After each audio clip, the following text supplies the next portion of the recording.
Hello friends, आज की कहानी है अनजान दस्तक।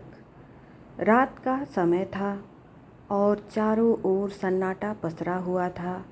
राधिका अपने पुराने बड़े हवेली नुमा घर में अकेली थी। यह हवेली उसके दादा दादी की थी और कई सालों से खाली पड़ी थी। हाल ही में राधिका ने अपने दोस्तों के कहने पर यहाँ कुछ दिन रहने का फैसला किया।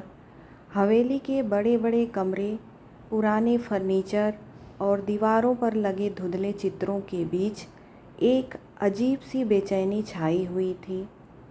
रात को करीब 12 बजे जब राधिका अपने कमरे में किताब पढ़ रही थी, तभी अचानक दरवाजे पर दस्तक हुई। यह सुनकर उसके शरीर में सिहरन दौड़ गई। इतनी रात में कौन हो सकता है, उसने सोचा। पहले तो उसने इसे नज़रअंदाज किया, लेकिन दस्तक लगातार जारी रही। राधिका ने हिम्मत जुटाई और धीरे धीरे दरवाजे की ओर बढ़ी। उसने दरवाजे की झिर्री से बाहर झांकने की कोशिश की, लेकिन वहाँ कोई नहीं था। जब उसने दरवाज़ा खोला तो उसे बाहर कोई नहीं दिखा। उसने सोचा शायद उसे कोई भ्रम हुआ हो, लेकिन जैसे ही वह वापस मुड़ी, एक तेज़ हवा का झोंका आया और दरवाज़ा अपने आप बंद हो गया। राधिका का दिल जोर से धड़कने लगा। अगले कुछ दिनों तक हर रात उसी समय दरवाजे पर दस्तक होती रही और हर बार राधिका को दरवाजे के बाहर कोई नहीं दिखता। राधिका ने अपने दोस्तों को भी बताया, लेकिन उन्होंने इसे उसका वहम कहकर टाल दिया। एक रात उसने फैसला किया कि वह इस रहस्य को सुलझा कर रहेगी।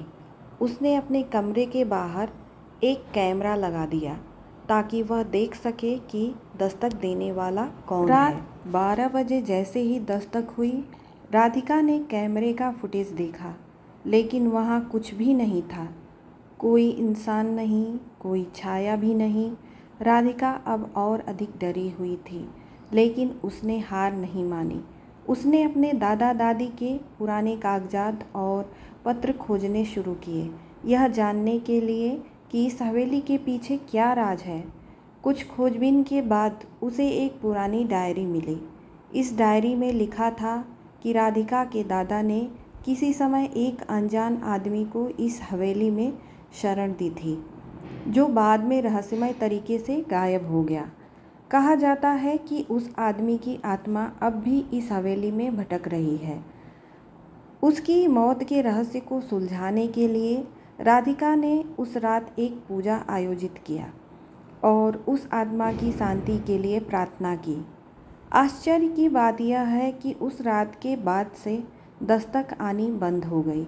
राधिका ने महसूस किया कि शायद उस आत्मा को अब शांति मिल गई थी, लेकिन राधिका के मन में हमेशा यह सवाल बना रहा कि वह दस्तक देने वाला कौन था और क्या वास्तव में आत्मा को शांति मिल गई थी, या फिर यह रहस्य अभी भी हवेली की दीवारों में कहीं छिपा हुआ है।